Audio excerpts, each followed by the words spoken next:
Alright, hi friends. Welcome back to another episode today. So this one, please bear with me. I may sound a little funny right now because I have like this super bad canker sore on the left side of my mouth, and I put some numbing agent on it. It took me 29 years to find out there's a medication that you can put on it. And so it's kind of numb and my face is a little bit swollen, but I really want to make sure that I am making this podcast episodes because I'm very serious about it. And we're 6 weeks deep already of really good consistency with this. And I really want to ride that momentum, the habits of this. So please bear with me. I may slur my words a little bit. I may sound a little funny, but we're just going to do it anyways because it matters to us. And if it matters to you, you will find a way to do it because you just need to make sure it exists first before you can get better at it. And so this kind of really segues into the first thing, so what this episode is going to be is it's a little bit of a fun one. So I'm thinking it's like a working title, but it's 6 things I wish I knew when I started my fitness journey. So it could be any of you guys, and these 6 things can apply to anybody at the very beginning, and even if you are more advanced or more seasoned in training, and a lot of these are kind of principle based that applies to other things too. So the first thing, kind of piggyback off of the first point I said of how I really want to maintain the habit, the momentum, and just keep riding that wave a little bit. So the first I'm sorry. Remember, I have the numbing bit. So the first thing is reframe the word consistent for commitment or devoted.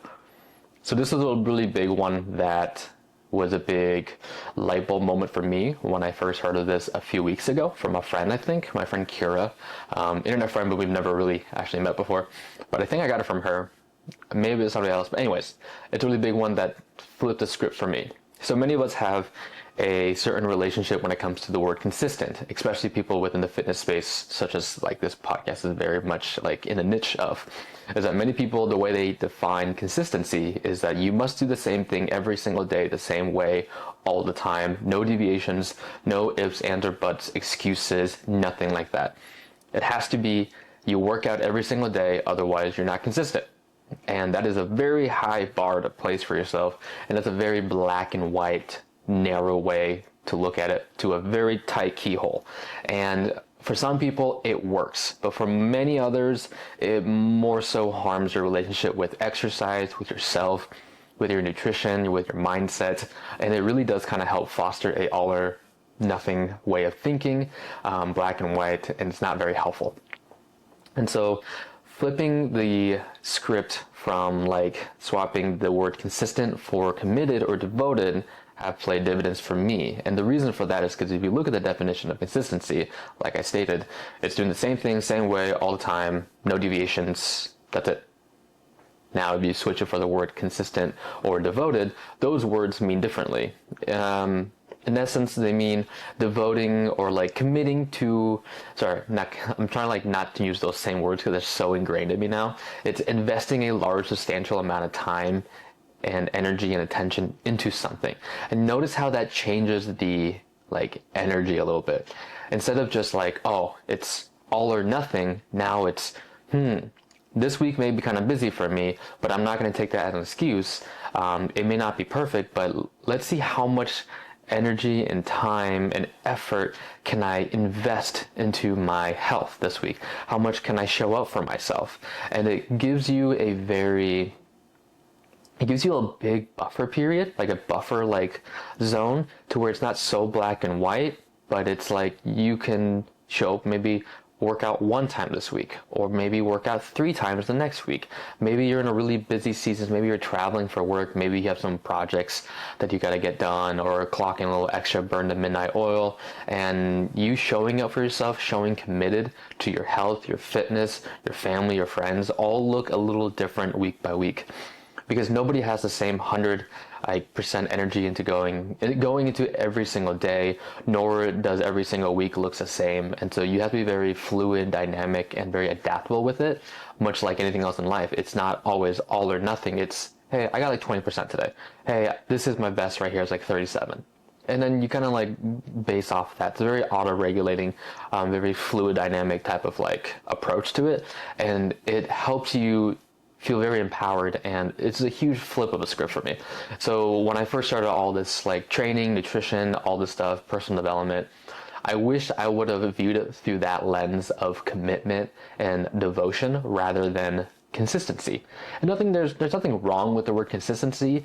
It's just that the words we say matters, and using them at certain periods and points and seasons of our lives, the way we have our relationship with those words. Sometimes we can have a more fixed mindset, negative connotation with the word in one area. In the other areas, we may be the inverse. You more so have a growth mindset, a better view on it, things like that. So that's the really big first one, is reframing the word consistent for commitment and devoted.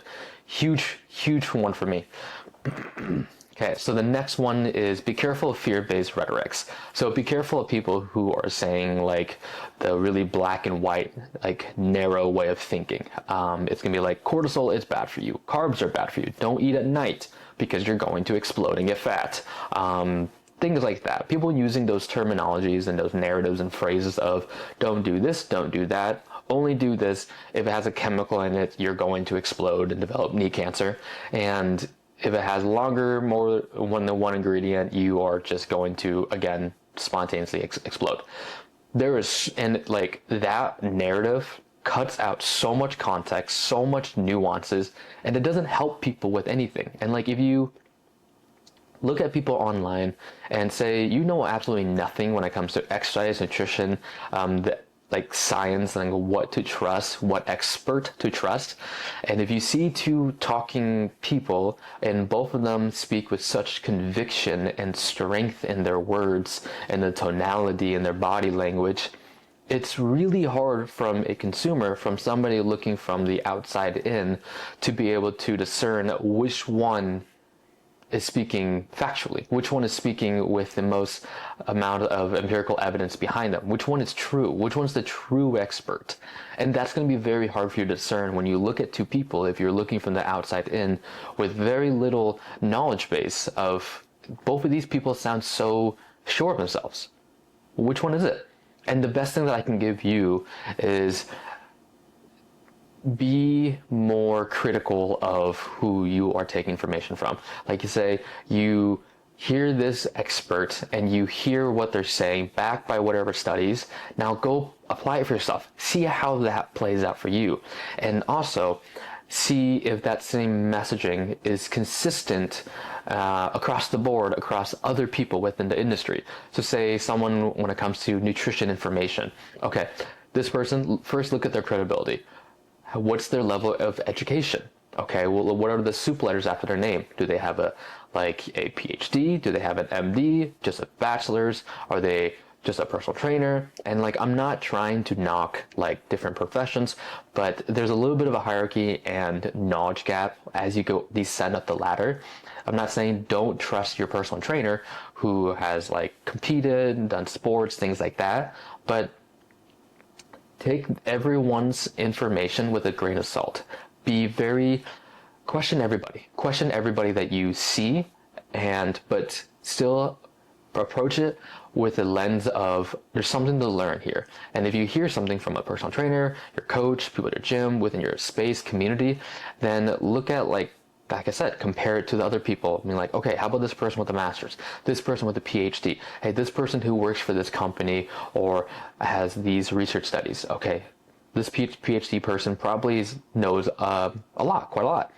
Now, look at consistently across the board other PhD scientists, nutrition, people within the nutritional like field. What's the consensus here? Like, what's the collective kind of like position stand that everyone is more so agreeing on and repeating the same message? Now, then if you hear that, that gives you a lot more reassurance, being like, okay, if majority people at the tip of the spear with these PhDs are saying this stuff, okay, that makes sense. And then you try it yourself, being like, oh, that makes sense too. Having carbs at night doesn't make me just gain fat, or like having carbs before I work out still makes me feel pretty good. Compared to people who are so swinging the pendulum in a way different direction to just make it very clickbait, soundbait, and it catches your attention. It works really well. And so just be very, very careful of fear-based, all or nothing thinking rhetorics of narrative that people are putting out there into whatever space, the fitness space, nutrition space, all over. So be very careful about that. And that was the one thing I wish I didn't cling on to so strongly. So have strong beliefs, but loosely held. That's important right there. It's important to have strong beliefs backed by a large mountain of evidence, both empirical from scientific research and from yourself, anecdotal of practical application, but loosely hold them. Don't tie your identity so close to this information because science is ever changing. And so be open to hearing the other side of that perspective and new information coming out, and just see, are you able to shift the paradigm, shift the perspective when you're approached with new information? That's very important. So I wish at the very beginning I didn't take everything so black and white so much. Like one of the things for me was I started doing CrossFit at the very beginning, and I kind of drank the CrossFit Kool-Aid a little too deep, where it was like, your body is a machine, you don't need machines at all, equipment, because it makes you not functional or fit, and that whole thing. And CrossFit methodology training, it's awesome, but nothing is ever perfect. There's no perfect, because your goals are very unique to your own, and there's utility in everything from machine-based equipment to free weights to body weight to all that stuff. So that's just one example for me. Now, another one is working out 3 to 4 times a week. More than enough for the majority of the population, majority of people. And that's not to just get fit or healthy. It's for people who want to excel in their training, stuff like that too. And so you don't have to work out 5, 6, 7 days a week and doing body part splits of left pinky toe, right calf, left ear, abs one day, and then only elbow days. You don't gotta do like weird stuff like that.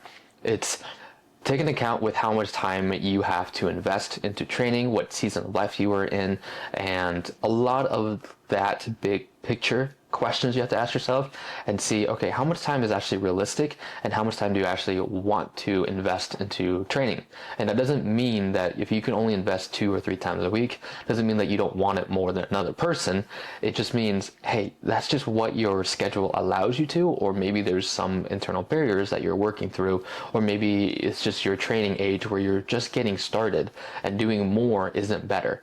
Better is better. And so there's a lot of those factors to consider, but working out 3 to 4 days is more than sufficient. Even 2, like there's no wrong number. Even if you work out 1 time per week for an entire year, that is 52 sessions. 52. That's pretty awesome. And if you do an hour sessions for each one of those, that's 52 hours in a whole year. That is profound. And now that was your routine, the rhythm, the cadence you worked off of for every Saturday morning, and you combine that with a community relationship aspect of like going to a group workout class at your local CrossFit gym, a local Pilates gym, or with the people in your community and just go for a hike in like a ruck through a neighborhood, and do that every single week. That is profound. Notice how happy people are from a fitness standpoint, from a health, from a mindset standpoint, all that stuff. And you can get fit in so many different ways. It's not just pounding out hours inside of a gym until you beat yourself to the ground. It doesn't have to look through that narrative. So whatever your schedule allows you, and all of you have different commitments and responsibilities in other areas of your life that you want to show up as. And so working out doesn't have to take the majority of everything. Now, if you have extreme goals and pursuits, and if you do have the open window, then yeah, things are going to be a little different. Like for me, I am single. I mean, I'm not married. I have a girlfriend, but I don't have kids. I don't have like big like anchor responsibilities that require a lot of my time besides my day job and then my business I'm building right here and my relationships.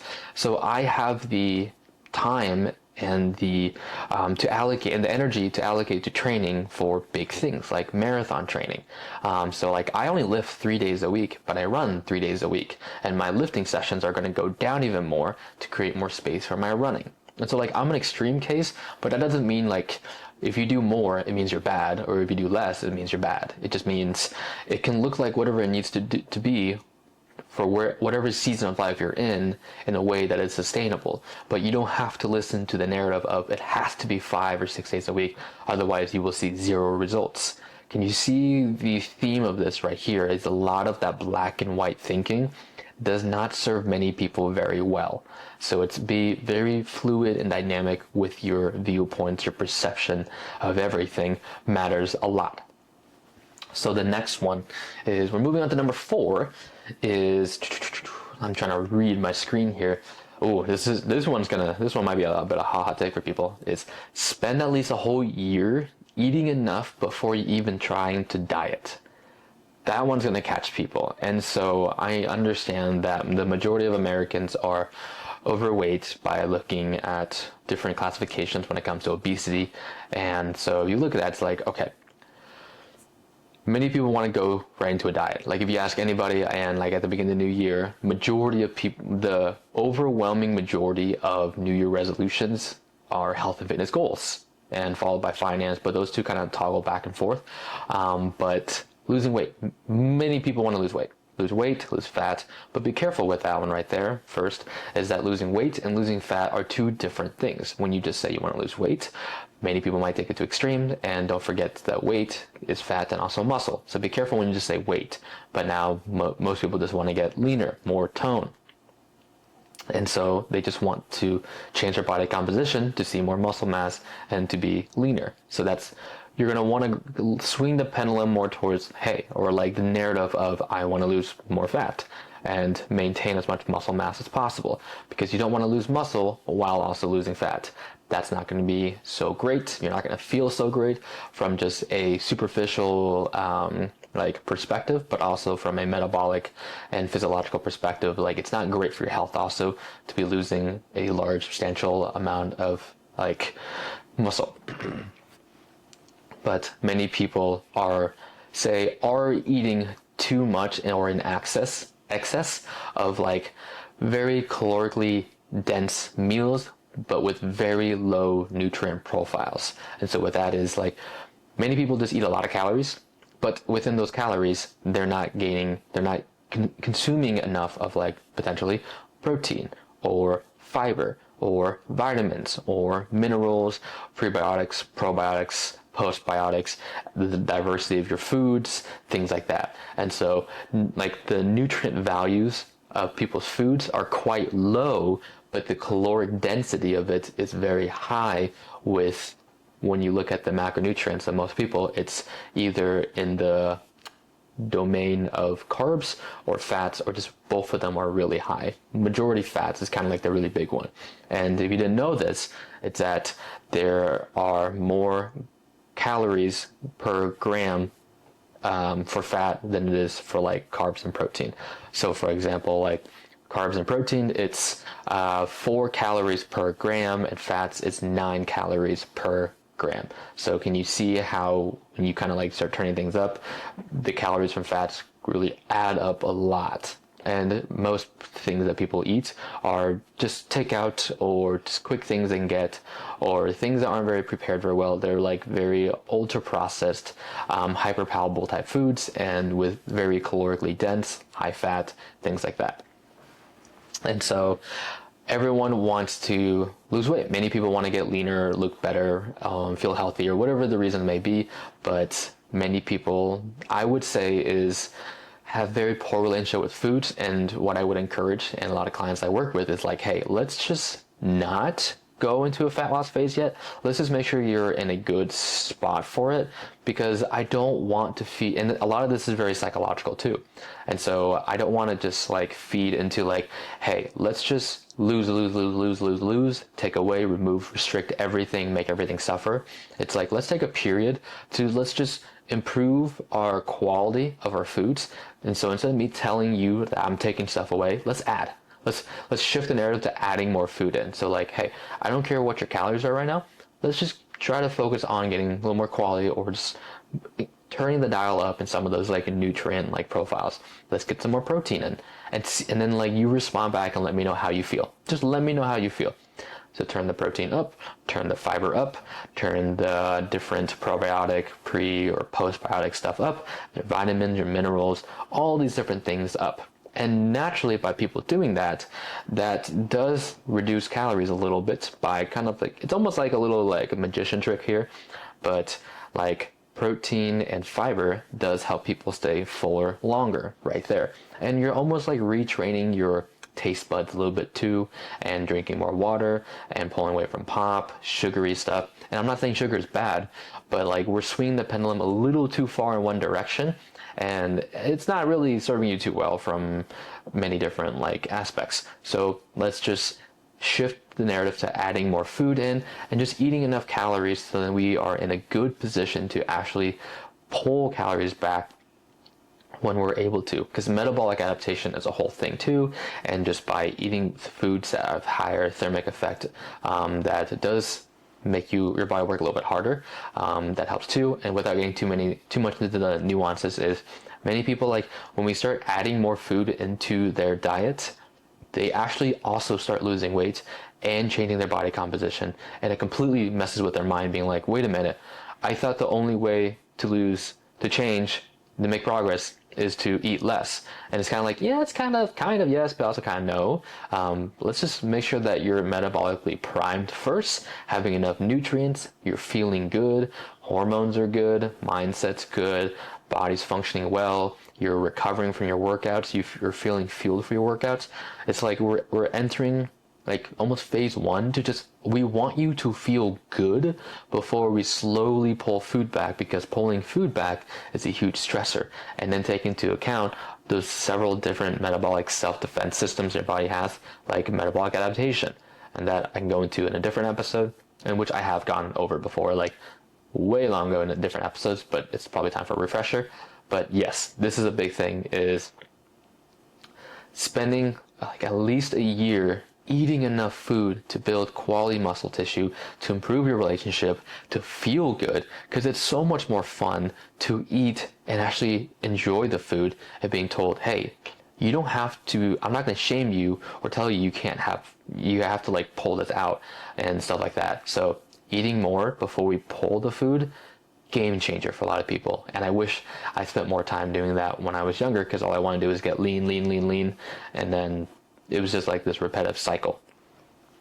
And yeah, so spending at least a year eating enough calories before actually dieting. So yeah, try that out. And the next thing, number 5, is your mindset is everything. Pay attention to your perceptions and patterns. They will influence everything.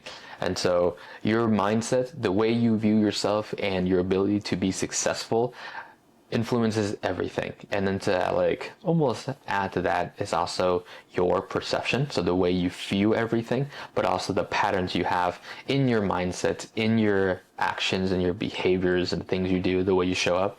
Your patterns are everything. And so like, instead of me just telling you, because like this type of information of exercise, nutrition, and all those type of stuff, it's the ones and zeros. You can look up online of like what exercises to do, how many calories to eat, what foods to get, things like that. And that is very simple. But the thing is, it's not easy. And so this is where the coaching, the human part comes in, because you're not just a robot. You're an actual person, and you have barriers and resistance to for some approaches, and your mindsets and everything. And so this is where like the actual coaching, the psychological component comes in, of like, okay, let's pay attention to our patterns. How do we approach this? What resistance do we experience? How can we anticipate some of those resistance and blockages and like barriers that we maybe sometimes are self-sabotaging, or just things that actually happen? Okay, how can we mitigate that? How can we develop a plan? How can we create a sustainable system? And then like actually play it out and implement it into your own life, and kind of like rework your behavior, and then try to shift your mindset around all this type of stuff. Because it's there's a gap between your intention and your actual behavior. And within like behavioral change psychology, it's like if you talk to many people being like, when it comes to exercise or nutrition, people get very defensive on it. And then many responses you might hear or responses you may have given yourself is, I know what to do. I'm just not doing it. I'll do better. I know what to do. I know what to do. But then there's an obvious gap between you knowing what to do, but you're not doing it. And so what is that gap? And people get very mentally dramatic about it, and rightfully so. And so this is where let's not pay so much attention to like what you actually have to do, but maybe work on the inner talk, the inner framework before you kind of like do the outer stuff. And it almost sounds woo-woo, but like trust me, it's like doing the inner work first before like everything else. Because if you can fix your mindset and shift it and adopt that instead of like, it's like when you ask for people, hey, can you drop me the workout plan? Actually, why don't I just drop you the mindset? You have that, and then you can figure it out on your own in a way that's very sustainable for you. And yeah, so that's a big one. But yes, pay attention to your patterns, pay attention to your psychology, your mindset, how you do things, your perspective on a lot of stuff, your frames, and see how you can like recognize those patterns to then disrupt those patterns, and then you can create new patterns, and then creating those new patterns can help bleed into everything else. So a lot of that stuff. Mindset is everything. It really is. And I wish I would have focused more on that instead of just white knuckling it at the very beginning. And then number 6, moving on to number 6, something less serious is have fun. Have some freaking fun. And a perspective that I can give you to maybe you can see training through my eyes is working out makes me feel very alive. It gives me it like shifts me completely to feeling like the gym is a giant playground and I'm there to just explore like what all of us did. Is when we were all younger, we had this sense of curiosity and the world looked brighter. The music just sounded better. The colors were more vibrant, and you just had this insatiable amount of curiosity in you to where you maybe tried to pick up the coloring book and you started coloring a lot, or you started reading, you started playing instruments, you started to just ride your bikes in the neighborhood, you just wanted to explore things on the playgrounds, see if you can climb this, see if you will fall or not, and then you get back up, and a lot of different things. And there's a sense of curiosity to it when it comes to training, is that like I can get out of my head from thinking so much to where I just move and I can see like these big scary weights or these movements or these workouts or whatever, and I'm like, can I do this? And then I try it and I work through it and I did it and I put in the effort, and I'm proud of the effort because then it reframes the thinking in my head that was ingrained so deeply when I was younger, was whether if you become a doctor or not, then you almost kind of failed, or like whether you get an A, if you don't get an A, anything less than that, you kind of sucked or you weren't enough. And I didn't know who I was like, I didn't know who enough I was being enough for, but it was I was programmed to only celebrate the outcome, the end goal, but when I achieved it, it felt more like checking a box. It was the minimum standard rather than actually celebrating it and feeling it and being proud of the accomplishment. And so what I love about exercise is it really is a part of the process, and I get to celebrate and reframe the situation, understanding that every rep matters, every effort, everything that I did for that day. Say you woke up, you didn't feel great, you overslept because you had a hard conversation with your partner the night before, you forgot to pack your lunch, you're dragging going to work, it's cloudy, it's gloomy, you at work wasn't so great, your mindset was off, you didn't eat enough food, you just have a shorter fuse, you get home, more annoying stuff, you had to clean, and then you make it to the gym, but then when you're there, it's almost like you almost talk yourself out of it, but you made time for it. You at least, it felt like everything didn't work out well, but at least you had your clothes packed, you got to the gym, You're proud of that. You found a moment, even though you can't change the scenario, you shifted your energy, your perspective to being like, man, I'm proud that I at least made time when I got here. Okay, what's next? And it's not like you're just kind of scraping for like bottom of the barrel. It's finding a way to shift your energy if you can't change the day completely. And so you're there, you're working out, and you're just proud of every effort, being like, man, I gave this a really good effort today. Or like with each rep, you didn't quit because you had so much self-talk and you pushed through it, and then you actually lifted more weights, you had fun, casual conversations, you see people bubbly, laughing, being aggressive, just people who just give a damn about what they're doing. You know that everyone there drove there to be better, and they're working hard. And no one's making them do it. Sure, maybe they have, like, everyone has a reason or whatever, but like, everyone there chose to be there, and everyone is giving it their best. And there's magic to that. Being around other people that are doing that and are trying to better themselves. And then like, you maybe like spark a conversation, something small talk with somebody, having fun, you're lifting, you're seeing what you can do, you're just kind of like moving with the rhythm, the music, and it just, you're proud and you're having fun, you're alive, you're exploring your curiosity there, seeing, can you do this? Well, let's see what we'll find out. And there's so much more I can go into, like such deeper, greater depth with all that stuff.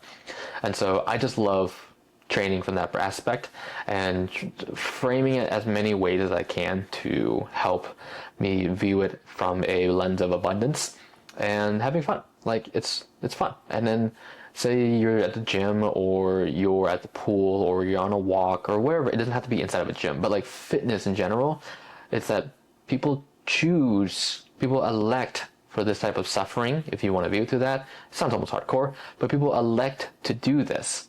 And they do it either before work, middle of the day, on their lunch break, after work, on the weekend. And it's people that are just trying and are sending it and putting up a smile and putting in the like their best effort for that day. And then you sparking conversation with them, having fun, just making a lighthearted situation, just BSing with some people here and there. And there's just magic to that. And I love that. I really, really love that, because I feel like as we get older, people lose their spark, and I want to maintain that as much as I can, and that candle lit, whatever. But yeah, find someone to have fun with the stuff. Like, there's moments where you must be serious, you have to lock in, but then at the same time, be able to relax, laugh, bullshit with people, have some fun. This stuff is supposed to be fun and feeling alive. So just want to leave it on that note. So if you guys like this, this was something kind of fun to just spitball out. Yeah, I can do more of these. Just 6 things that just quickly came off the dome here of things I wish I knew before I started, and things I remind people, and whether these are things the first time you heard them or they're a nice reminder to you, whether you have a training age of like, you just got started, you haven't started yet, or you've been training for 10, 15 years, you're in the gym, you've done sports, whatever. These are good reminders. Sometimes we need more reminders than anything, because we're all humans, we're all go through stuff, and yeah, so this was fun. All right, thank you guys for hanging out with me. I know I'm like slurring my mouth a little bit. I'm kind of at the tail end, so I gotta put more medication on here, right? More medication on right now, and a little bit extra swollen on the inside. But thank you guys. I will see you guys in the next one. If you haven't yet, please subscribe. Please subscribe to the podcast. You can watch it on YouTube as well, on Spotify, and sign up for newsletters, because I've been writing a lot more on my newsletter, sharing things that I'm working on, ways to work with me, and just interesting thoughts that I learn from people, cool people, smart people, and just interesting ideas that I am mulling over each week that have helped me in some way. So thank you guys again for watching, listening, wherever you are at. Have an awesome day, and I'll see you next week.